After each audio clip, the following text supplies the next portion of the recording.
Let's get into this discussion. So musician and activist turned politician, Mr. Robert Kyagulanyi Ssentamu, also known as BOBI Wine, in 2017 became the youngest opposition leader in Uganda to run against long-standing President Yoweri Museveni. Wine has had numerous run-ins with authorities over the years, largely seen as efforts to deter him from running for presidency. Today, he remains the leader of the official opposition, an advocate for human rights and a fierce critic of the Ugandan government. Through his partnership with the Friedrich Naumann Foundation for Freedom, Wine examines how the youth vote is changing African politics, as well as women's participation in public leadership. He joins us in studio this morning. Mr. Ssentamu, a good morning to you. Thank you so much for joining us. Good morning, Naledi, and thank you for having me. What brings you to South Africa? Passion. But precisely, I'm here in South Africa thanks to the Friedrich Naumann Foundation for Freedom for a range of reasons. First, we are going to screen our documentary film, BOBI Wine, the People's President, and to our people here, the Ugandan community living here, and our friends and partners here. We also intend to use the same platform to highlight human rights violations. Every year, we have a human rights accountability conference, which we definitely cannot hold in Uganda because of obvious reasons. The last time we held it in Kenya, and we took opportunity, again, thanks to the FNF Foundation, to have human rights violations and witnesses and testimonies here in South Africa. But also, we hope to use this opportunity to interact with thousands of Ugandans living and working in South Africa. If we can talk a little bit about your story, you've got a very interesting story. In that I think that when certainly Africans think about what young voters tend to lean towards, your name certainly comes up. I mean, you grew into certainly a leader in Uganda that is followed by so many, firstly as a musician. And I think of the song, We Are Fighting for Freedom, certainly a song that grabbed many Ugandans. What was it, if we start at the very beginning of your political career, that said, I can be a musician that also wants to run for office? It wasn't in my plans initially. I had wanted to be a musician. It's more fun, it's more comfortable, it's more enjoyable and less problematic to be a musician. And indeed, I was a musician for a long time, one of the most successful ones in Eastern Africa. But looking at the situation around me and the people that helped me rise to the top, I couldn't keep quiet when things were going that way. So I came into politics not to be the president per se, but to inspire masses of young people to see what must be seen so that they can do what must be done. Yeah. It was, of course, in 2016 when you decided to run for office. Mm-hmm. And you've had the worst run-ins with the officials of Uganda. Talk to us about some of the worst experiences in and out of prison you've been as well. Well, I kind of expected rough run-ins, but not to the extent that it came to, because ever since I came into politics in Uganda, it came with a mass of young people. It was a mass awakening. It was a mass falling and involvement of young people. Of course, that came with a massive crackdown. Our generation and the movement that I and my friends inspired was the biggest threat to General Museveni's now 38-year hold on to power, and he responded with a massive crackdown, with brutality, with extrajudicial killings, abductions, and of course imprisonment and torture for myself. I don't look at my plight in isolation of the rest, because if anything, I've been the luckiest. I've gone to prison, but I've been able to come back. I've been tortured, but I've not lost an eye or a limb. Most of my friends don't have either teeth or eyes.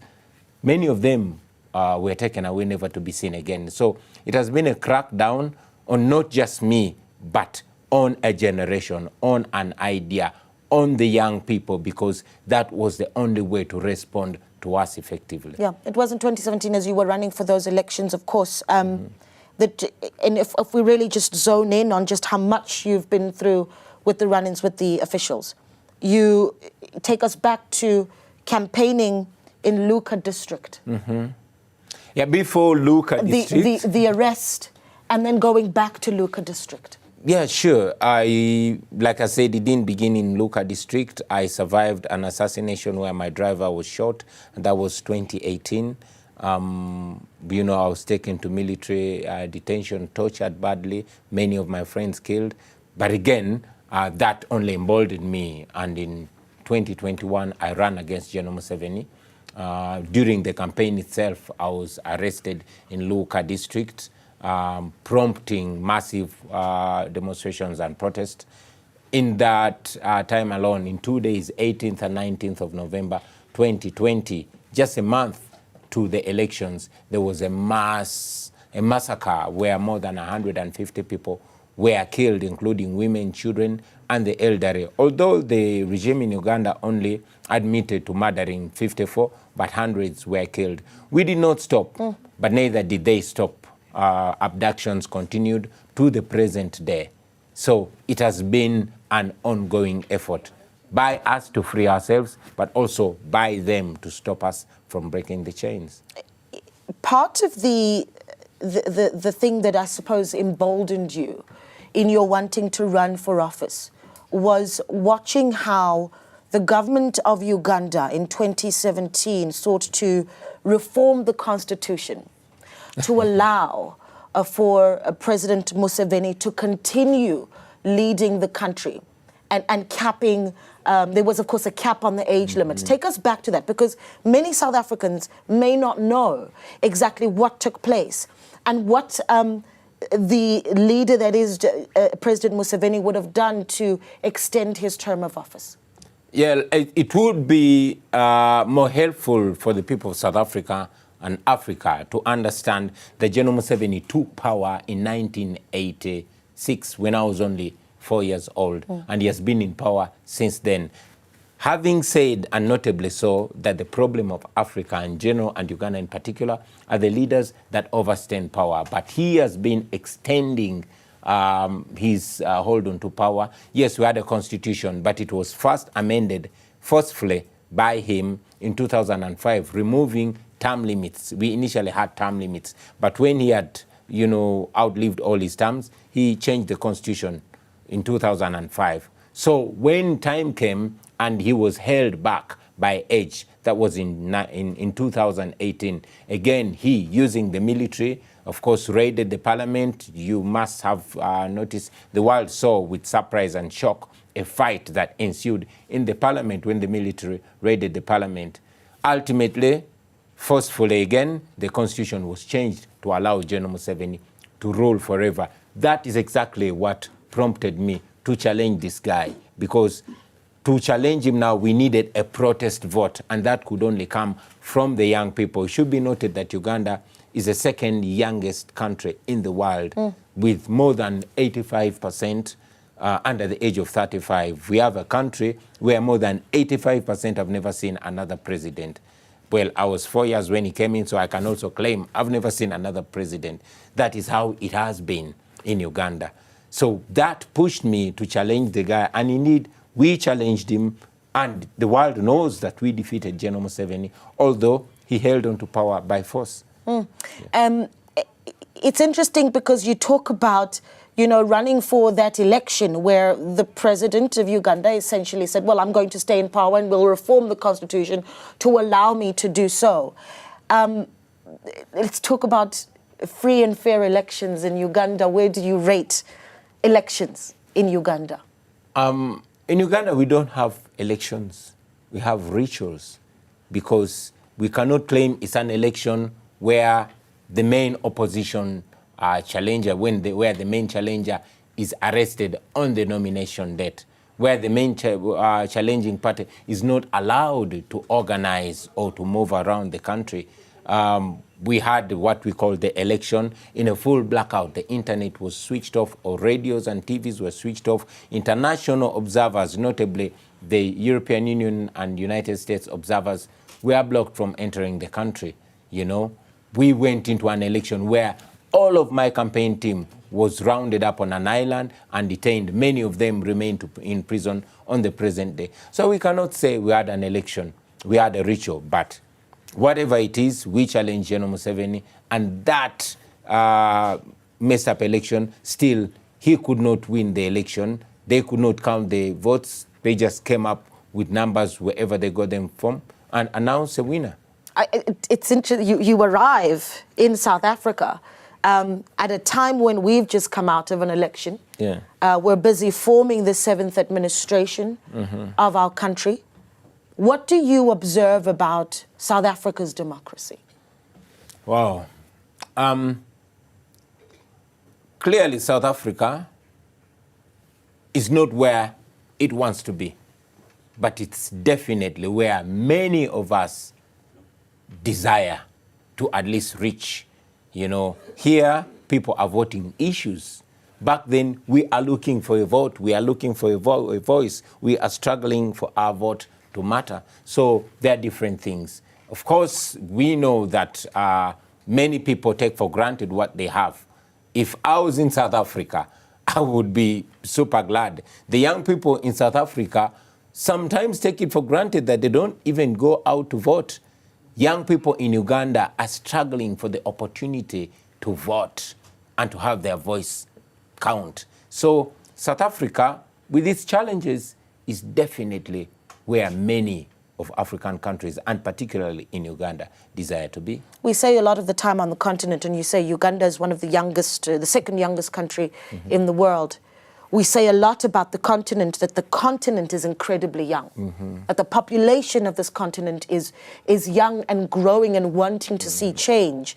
And yet there is a sense that there are bottlenecks to addressing the issues that young Africans have, and certainly them being able to see some sort of change that they're able to affect on their own lives on the continent. Is there a sense that young people can actually have some sort of a voice, power over the political landscape on the continent? You know, tomorrow South Africa celebrates Youth Day, where in 1976 young people were able to really raise the alarm to the world about the injustice that was apartheid. And as we celebrated, we talk about, well, where is that voice today? Where do you place how powerful, if at all, young Africans are in influencing their own political landscape? Well, it is not just a sense that young people in Africa can influence the political landscape. It is a fact that young people can and indeed should influence the political landscape. They have to, because they cannot let the elders today, whose future is already behind them, determine their future. You know, it is unfortunate to see that Africa is largely governed by elderly people making plans for young people.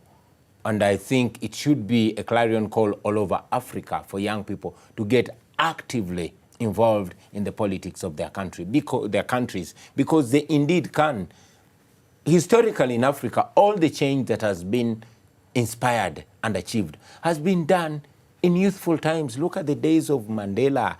These were young people, and it's in their youthful times that they made the biggest contribution to Africa. So we must look back in history and get inspired. The young people have everything they need, particularly the young people in South Africa. You cannot claim, you know, not to have reason to get involved in your political landscape.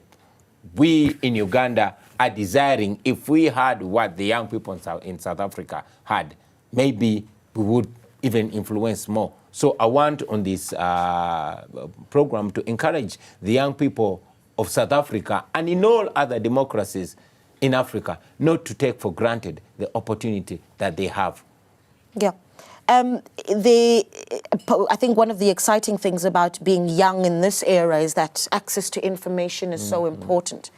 And one thing that South Africans have is, I mean, a lot of people will say, well, we voice our issues out on Twitter. You know, we have such a loud voice on social media. I want to talk about whether or not that is the same in Uganda. I mean, we've seen multiple times where the internet has been cut off, and connectivity, communication, platforms where young people are able to raise their voices become an issue.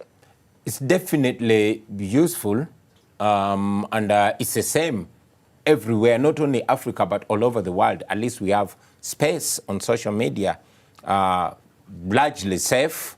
Of course, in Uganda, it's a different story because it's because of the engagement on social media that Facebook is banned in Uganda now. It's because of the engagement of young people on social media that we have a new law called Computer Misuse Act in Uganda. It's because of the engagement on social media that so many bloggers have had to run out of the country because of persecution. But also, it's because of that social media that Africa has united, and everything that happens in any part of Africa and the world happens as if in real time. But again, we must take it a notch higher from social media to practicality, especially in spaces like here, where it is safe. It is safe for young people to come out and engage politically. It's safe for young people to come out there and campaign for the policies and systems and ideas that they believe in. So they should engage more. I mean, if people in Uganda, young people like, I would like to refer to myself as a young person, even though I'm not that young, if we risk to engage with all those consequences in Uganda, then it should be encouraged for all other young people to take it a notch higher than social media. Yeah, you know, in South Africa, what we have, Mr. Sentamu, is a constitution that essentially says that the rights of all are respected. And we protect some of the most vulnerable, but we also protect the LGBTIQ community. It's difficult to speak to a leader of Uganda and not raise that, because to much of the world, Uganda is looked at as the country that has said, we will throw you in prison for being gay. Where do you position yourself in that discussion? There comes the LGBT question again. I wish all other rights got the same attention as given to that. However, I'll also mention that coming from Uganda and living in Uganda, I hesitate to give so much comment on that because there's a law now, which law, besides making it illegal, goes for anybody that is perceived, you know, so that is perceived to be kind or whatever. So it's important to also mention for me that in Uganda, the LGBT question is not only a social or moral question, but it's also a political issue, effectively used by General Museveni's regime. So you will understand if I don't comment further on that issue. Yeah. You say that it's, and just we don't necessarily need to go into it if you can't go into it, but you say that it's a political tool. Yeah. How has it been used? Well, it was first brought up in 2014 by the regime, and it's brought up again, and it's what General Museveni throws up again, throws around again. If he's not throwing out the foreign agent question, claiming that, oh, the opposition in Uganda is sponsored by foreigners. They say, oh, the opposition in Uganda is sponsored by LGBT, etc., etc. So they hope to frame a law and then find a way of squeezing its opponents in that law. I have, however, mentioned constantly that we are firm believers in human rights for all Ugandans from all walks of life. Let's talk a little bit about how your story has been told across the world, though. Documentaries. I mean, National Geographic did a documentary on your rise and certainly how you have found your way into the hearts of so many Ugandans. What has that been like, and has that assisted your plight in your own country? Well, it is not just my story. It's a Ugandan story. I'm just a representative of that story. This is a story that began long before I was born. It's a story of a struggle that started long before I was born. It's an ongoing story. My generation, we are just desiring to accomplish that dream that was started by our forebearers. So it's a story of a nation trying to free itself from oppression. It's a story of a generation of young people that are rising to the occasion and saying, no, where we are is not who we are. We deserve better and we can achieve better. It's a story of people oppressed by gun rule for 38 years, but they refuse to give up. We refuse to surrender to slavery in our own country. You can only compare our story to the story of the comrades that struggled during apartheid. We are facing the same situation. It's only unfortunate that, the revolutionaries of yesterday, the freedom fighters of yesterday, have turned into the oppressors of today. My brother Mosi Maimani used to have a line, and I agree with him, that now we are struggling to free ourselves, to liberate ourselves from the liberators of yesterday. Why do you think that is? I mean, if that is the line of thinking, that liberation movements, as you say, and as you say, Mosi Maimani says as well, I suppose don't hold the favor of the people for too long. Why do you think that is? Well, power corrupts, and absolute power corrupts, absolutely. General Museveni, who rules over our country today, diagnosed the problem in 1986 and said, Africa's problem are the leaders that overstay in power. Even Chinua Achebe, a great Nigerian writer, is quoted to have said in the 80s that Africa's problems are not the rivers or lakes or natural resources, but it's all rounding around leadership. And we cannot reinvent the wheel. It is the same answer to the question. We have a challenge that power has corrupted our leaders, that they believe that only them can deliver the promise. And the promise has been altered. Initially, when they came to power, they were promising democracy, they were promising a fundamental change, they were promising the return to the rule of law, they were promising respect for human rights. But today, they are the shadow of their former selves.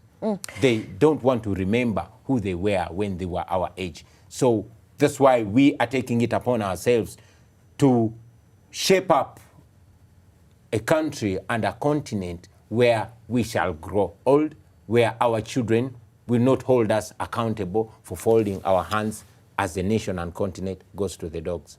I think in this country, we talk a lot about how we need to encourage South Africans to travel more outside of our own borders, to see more of the continent, to get a context of really where we are as part of this continent. And I think that it's important to note that if you have traveled to Kampala, which I have many, many times, what I have seen is the visibility of guns all the time.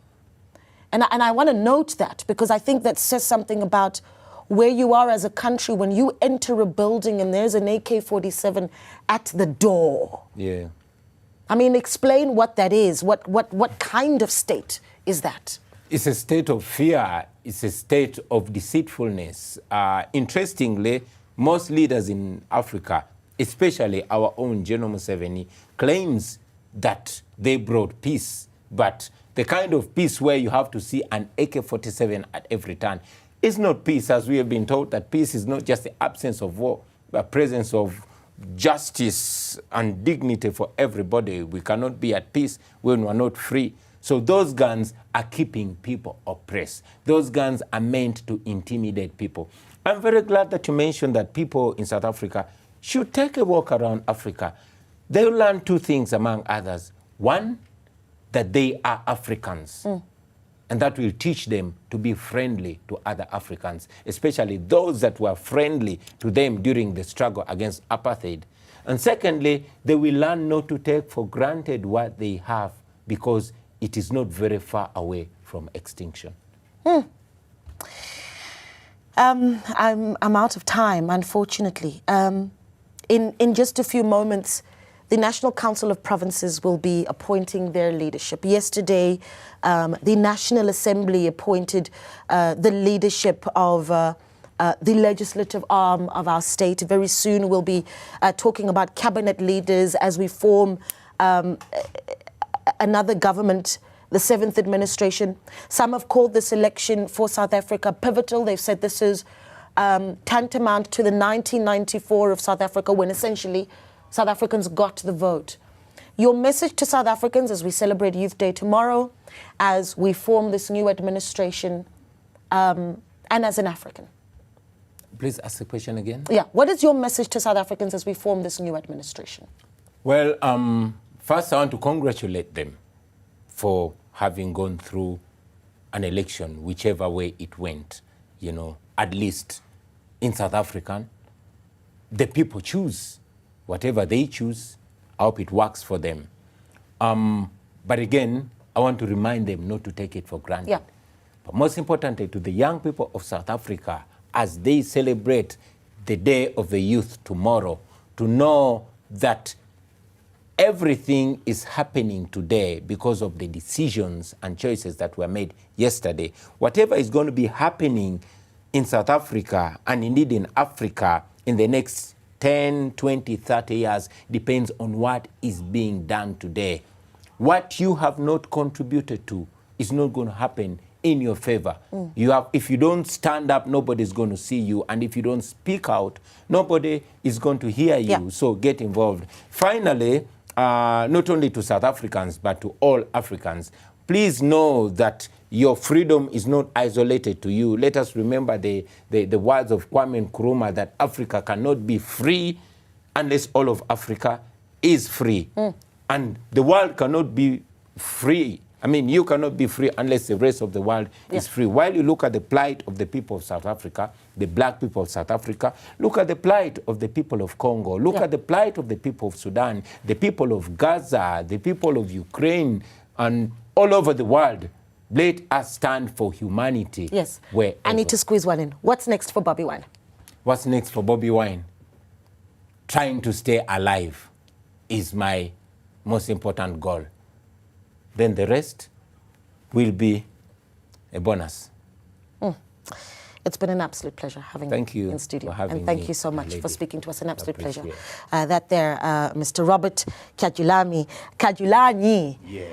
Sentamu, yes, known, of course, affectionately as Bobi Wine, is speaking to us here on Channel 405.